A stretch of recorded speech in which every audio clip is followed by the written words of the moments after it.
So before we get to the summit itself, Scott, just give us a sense of how this interplays, the U.S. position, the North Korean position, the Chinese position. How do they interplay with the U.S.-China trade talks?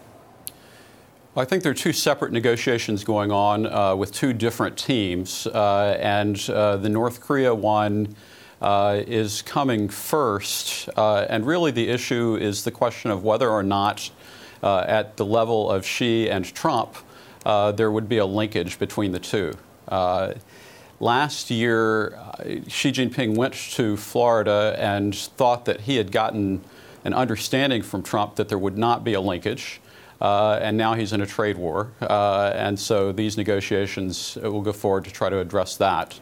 And then the North Korea issue really should be compartmentalized from the U.S.-China trade talks. And yet President Trump in the past has indicated he thinks that perhaps that he has leverage, as it were, with China to help with North Korea. He certainly has talked about China helping him with North Korea. Has that worked out?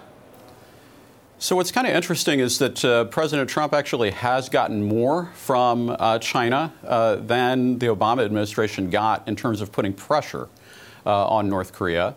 Now the challenge is that he needs China to continue to pressure North Korea while he engages in these talks with Kim Jong Un.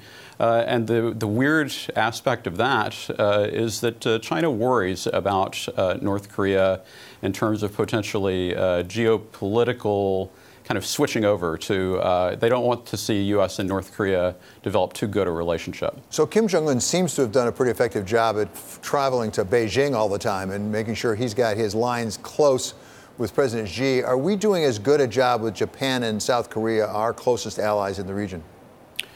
No, we're not.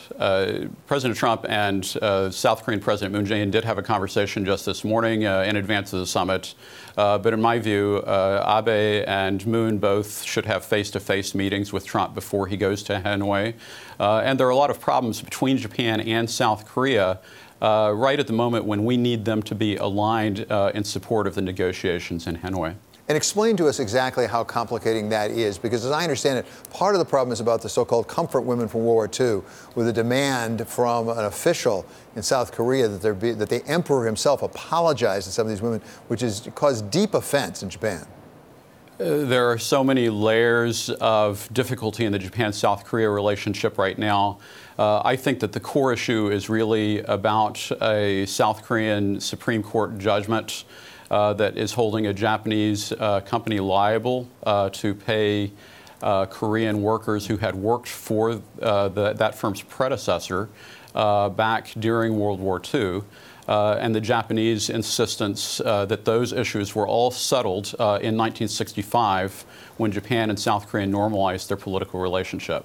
And is this something that President Trump could make substantial progress on, or is it so-called above his pay grade? I mean, would another president have gotten together with Abe and the South Korean president and really said, let's get together and work this out?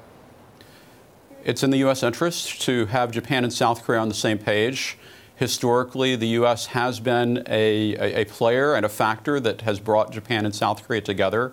And yet the Trump administration has really had a vacuum in policy, in part because the Assistant Secretary for East Asia and the Pacific is not confirmed. And so there's actually nobody really empowered to support Trump effectively to do this. And the Trump administration is not doing anything in that area. Is the United States, in your opinion, ready for this summit, the second summit with Kim Jong Un? We're a week away. There is a good team, but one of the things that I worry about is how well President Trump is working with his team. And the other issue is that President Trump has set too low a bar by saying that he would be happy just with nuclear and missile testing restraint from North Korea. We really need to see more coming out of this meeting, including an actual process where we're addressing denuclearization along with peace. And Scott, as you suggest, President Trump has really put a lot of emphasis on the fact that they have not been testing missiles. And we have to admit, there was a time it felt like every week or so they'd test a missile or so. Why isn't that a major accomplishment in and of itself?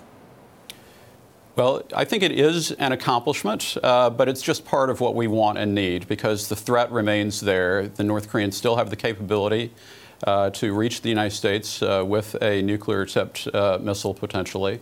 And so we really want to see that capability dismantled, and the purpose of the talks really should be to step forward on denuclearization. And so we need to see a process accompanied by some evidence of seriousness of purpose by North Korea to actually achieve denuclearization as a next step. It is important that North Korea is in the game, but we've got a long game to play, and in the end, we want to see the U.S. win the game by achieving North Korea's denuclearization.